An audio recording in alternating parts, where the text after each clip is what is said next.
स्पष्ट कुराका साथमा भन्छु तिमीहरूलाई, दम छ भने तिम्रो अध्यक्षलाई, तिम्रो सभापतिलाई, तिम्रो गृहमन्त्रीलाई म सांसद हो, संसदमा जवाफ दे भन।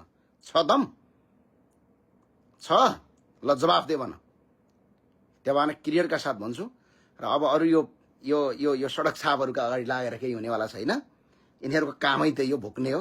र अहिले म स्पष्ट अहिले के भन्न आएको भने क्लियरका साथ, र जापानमा म सुरक्षित छु। जापानमा भोलि पनि भव्य कार्यक्रम हुन्छ, आज पनि भव्य कार्यक्रम भएको छु, स्पष्टका साथ भएको छ। र म जेल तोडेर जेल भागेर आएको होइन, यो कुरा याद गर तिमीहरू है, यो याद गर, दिमागमा डाल, टाउकोभित्र। म तिमीहरू जस्तै खराने ग्याङ, सहकारी ठगहरूको ग्याङ, गैँजडीहरूको ग्याङ र त्यस्तै आक्रमण गर्नेहरूसँग लडेर आएको। कर्णालीमा मेरो मान्छे मारेपछि, कर्णालीमा एकजना मान्छे भिरमा अड्किएर मरेपछि प्रश्न सोध्न पाउने मेरो अधिकार हो। म सोध्छु, देशको गृहमन्त्रीलाई सोध्छु, सुदनलाई अगाडि राखेर सोध्छु गृहमन्त्रीलाई, को हु इज दिस यार। एउटा ऊ सांसद हो, हामी पनि सांसद हो, अगाडि राखेर सोध्छु। प्रश्न सोध्न नपाइने हो तिमीहरूको।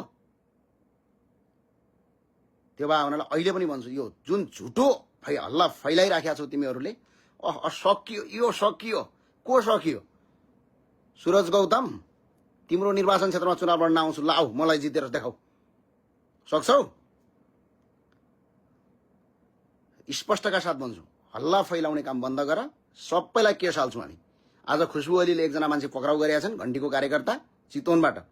सभ्य हुनुहोस्, तपाईहरू सभ्य हुन सिक्नुहोस्।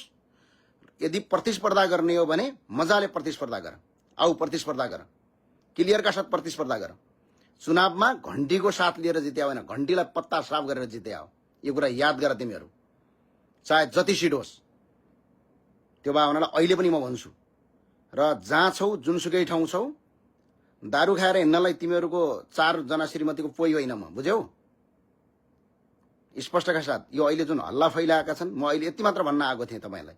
के भन्न आएको थिएँ भने जसरी यो जापानमाथि हामीमाथि आक्रमण गरे भन्ने कुरा भएको छ, हामी स्पष्टका साथ, स्पष्ट मर्यादाहीन भन्दो रहेछ। एउटा सहकारी ठगेर जेलबाट भाग्ने चाहिँ मर्यादा पालक, गाँजा खाएर सिंहदरबारमा आगो फुक्ने चाहिँ मर्यादा पालक, अनि तिमी घण्टेहरूले मान्छेलाई हुँदै नभएको आक्रमण भयो भनेर तिमीहरू हल्ला फैलाउनेहरूलाई जवाब दिँदा चाहिँ हामी असभ्य?